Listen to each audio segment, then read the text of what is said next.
welcome to my channel. I'm Maria, aka agapelovegirl. Thank you so much for joining me today. Well, today I have a very thorough review for you of the Makeup Forever Water Blend Foundation. Now, I have held off on this review for a while because I really wanted to give you the most informative review that I can. So this video might be a little bit long, but don't worry, I actually have some notes here. I'm going to try to stick to them. That way I don't trail off and this video isn't too crazy long. Anyways, I wanted to give this foundation a very good test time.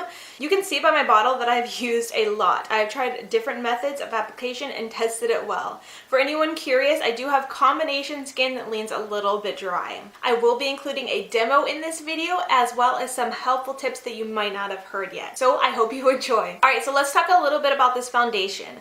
I'm sure you guys have heard a lot about it already, so we'll try to keep this brief. So this is a hydrating formulation. It's waterproof, transfer resistant, not transfer proof. It's long lasting, sheer satiny coverage, fluid and stretchable, bare skin sensation, 80% of vitamin enriched water, and it's enriched with vitamin B5. And it's available in 20 shades. Now this information is found on the website. It says, this foundation is meant to give a skin fresh, dewy glow. It's extremely lightweight and sheer, which makes it comfortable to wear. It also claims to even out the complexion to leave a natural looking finish. Okay, so when I first got this foundation, I was so excited. I heard so many amazing things about it already from people who have already gotten it. Now, I am on the Makeup Forever PR list, but I seem to always get packages from them, like I'm one of the last people to get it. So a lot of people get it before me. So I was so excited about trying this foundation because everybody was raving about it who had gotten it.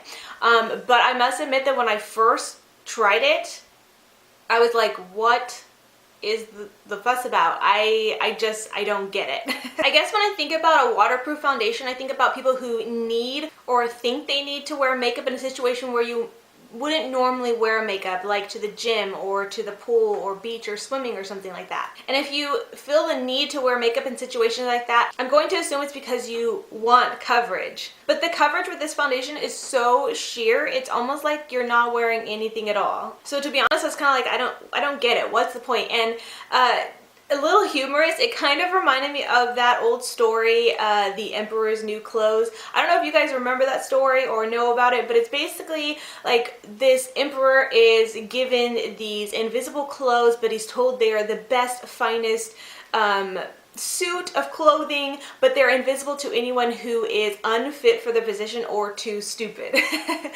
So of course the emperor and all his helpers and everybody pretend that they can see the clothing because they don't want to be seen as unfit for the position or stupid. So I'm reminded of this amazing invisible foundation that no one dare say anything negative about, or else they might not be seen as a true makeup artist or beauty guru.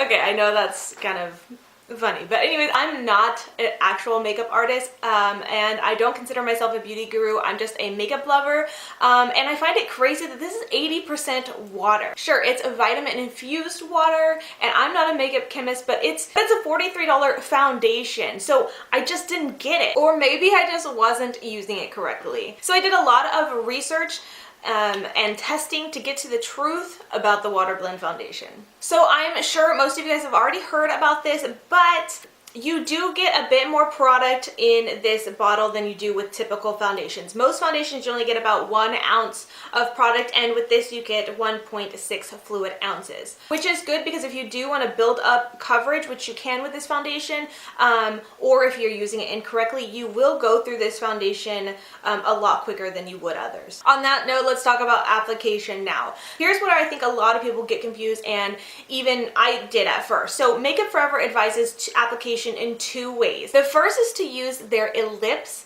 blender sponge. Use it dry, or to spray it like twice with their Mist and Fix spray, which is their setting spray. And so like almost everybody else from the reviews and stuff that I have seen and things that I've heard about it, you know, I thought, I have the Beauty Blender, I have the Real Technique sponge, I don't need to use their sponge, you know, I will try it with this. No, wrong. I tried both the sponges that I had, and really all they did was soak up, all the foundation and left me with no coverage. So I thought to myself, why would Makeup Forever suggest using a sponge with this foundation if that's what it was going to be, if that's what it was going to do? So I wondered, I wonder if there really is something special or different about their lip sponge. I had never seen it or heard about it before. We tend to think that a company just wants us to buy their products for no other reasons aside from they just want our money. But in this case, I believe it is for a reason. So I looked up the lip sponge, and it's definitely very different. It's got a very unique ellipse or cylinder-like shape, and it's also a latex sponge. And in my research, I found that latex sponges actually don't absorb water very well or as much as the other latex-free sponges like the Beauty Blender and the Real Technique sponge. So it makes sense to use their sponge with the Water Blend foundation. And on the Makeup Forever website, it also notes that you're supposed to gently press and roll the foundation on the skin with this sponge, and that's also very different than the way we dab on with a Beauty Blender. Now, I really wanted to get my hands on one of those ellipse sponges so that I can test it and demo it for you and let you guys know if it really did make a difference, but unfortunately I just never got the chance to order one or get one, and I didn't want to wait any longer to do this review since I've already waited so long. But if I do end up getting it or some type of latex sponge, I will be sure to update this video in the description box or something. Now, the second way Makeup Forever recommends applying this foundation is with their number 154 brush, which is an extra dense round brush with a flat top that is made with synthetic fibers. Now, I also do not have that Makeup Forever brush, so I just used brushes that I thought were similar that I had in my own collection. I do believe that it's important to note that the Makeup Forever brush is made with synthetic fibers because a brush with natural hair is definitely going to soak up a lot of water and a lot of product. So if you don't have their brush, be sure to use a brush that has synthetic fibers. That is definitely going to help. So some of the brushes that I have tried this foundation with and that I have had success with are these right here. So anything that you have that's similar will work. So one that I really liked with it is the IT Cosmetics Heavenly Luxe Complexion Perfection number 7 brush. So this right here, and this is actually really nice for putting on trying to get it on the eyes. Another brush that I really liked is the Beauty Junkies flat angled kabuki. So this is a little bit similar to the Makeup Forever brush with it being flat. This one's a little bit angled, and this one really, and it's a little bit more dense. I like that. So this one really gets it on there well as well.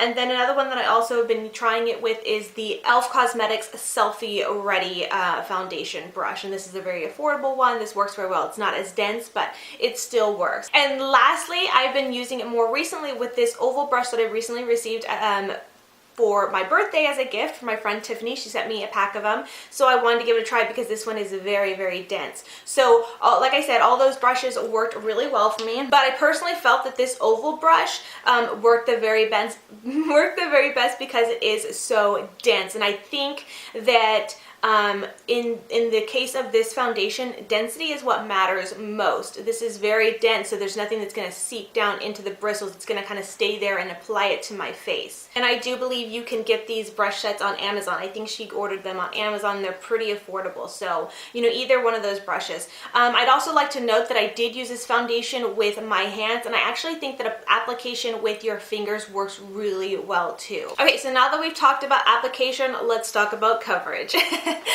We already know that this foundation is sheer. It is very sheer. So it's not going to conceal redness, dark circles, acne, and whatnot. Truth is, if you have those problems like me, you're going to have to use concealer. But how many foundations do we use where we don't use concealer still? So it's not like a big, huge deal. It's just you gotta know that you're gonna need concealer. Some foundations you need more concealer, some you need less, and most of the time you actually, at least I do, I put on foundation first to see exactly how much concealer I'm going to use, going to need with that foundation. Some foundations I need more concealer, more coverage, some foundations I need less. But with this one, you're gonna need the concealer. If you have those issues, you're definitely going to need concealer. For me, I actually prefer to go ahead and use concealer for my dark circles first, and then apply the foundation on afterwards, because like I said, I already know that I'm going to need that coverage for my dark circles. I already know I'm going to need the concealer, and you know, I'm going to need that as the basis for covering my dark circles. But I feel like when I put the concealer on first and then put the water blend on over it, it kind of helps to seal it in and help my concealer be a little more, you know, waterproof as well. It kind of gives its waterproof powers and kind of scotch guards my concealer. So I prefer to do that.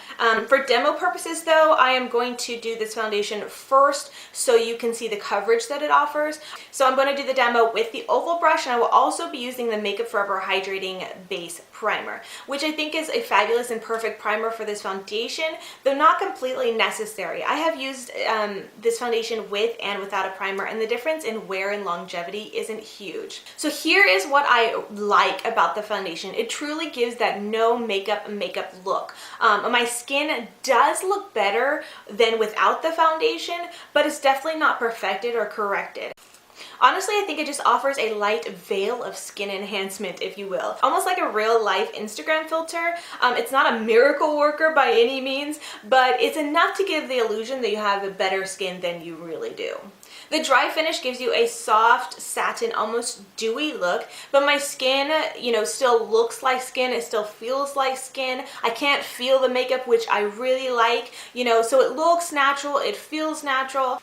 And I also find that when I'm wearing this foundation on its own, like just the foundation, no concealer or anything else, I don't have to set it with powder, and I really like that too. You know, there's no creasing, there's no additional step, it's just there, and you're good to go. So let's get down to the details of this foundation. I do find that it is waterproof and transfer resistant. Remember I said resistant, it's not completely transfer proof. You know, it will get on your phone, it will transfer a little bit to your fingers, kind of things like that. So I did wear this a lot for a long time. I've been using this for over a month. You know, it's been extremely hot here in California. My son does football, and so he has football practice, and one of the evenings he had football practice, it was 111 degrees out. So I was hot, I was sweaty, I wiped my face several times, and while there was slight residue on my fingers, it didn't completely wipe away my foundation. And then when I checked my face later that day, surprisingly, it looked good still. It didn't look like I had wiped it away. There were no sweat streaks, and there were no patchiness or anything like that either. So in that aspect, it actually is really good. Thing is, it just has definitely taken some getting used to for me, some trial and error with applications, as well as just getting over how sheer it is.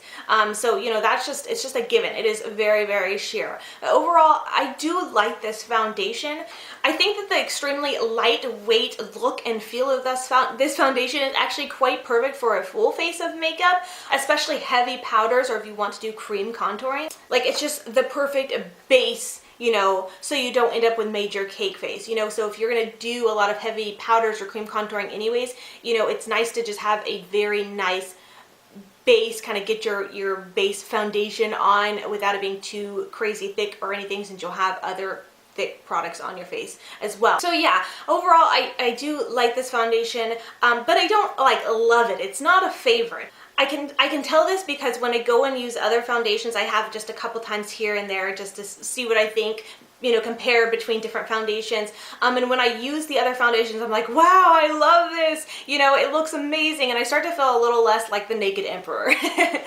But again, it is nice to wear on the days when I don't really feel like wearing makeup or putting on makeup or doing a lot of effort with my makeup, but I also don't want to look like The Walking Dead either. So yeah, anyways, that basically wraps up my review and demo. I know this was quite a long one, but I do hope you guys enjoyed. I hope I stayed on task. I had my notes right in front of me, so I kept looking down if that's what you were noticing at all. I really wanted to keep this, you know, straight and to the point and helpful as possible. So I hope you guys enjoyed and did find it helpful. Let me know if you guys have any questions, comments, or concerns, or if you have some helpful tips of your own using this foundation. I'd love to chat with you guys in the comment section. So thank you guys so much for watching, and until next time, much love and hugs to you. Bye, beauty babes.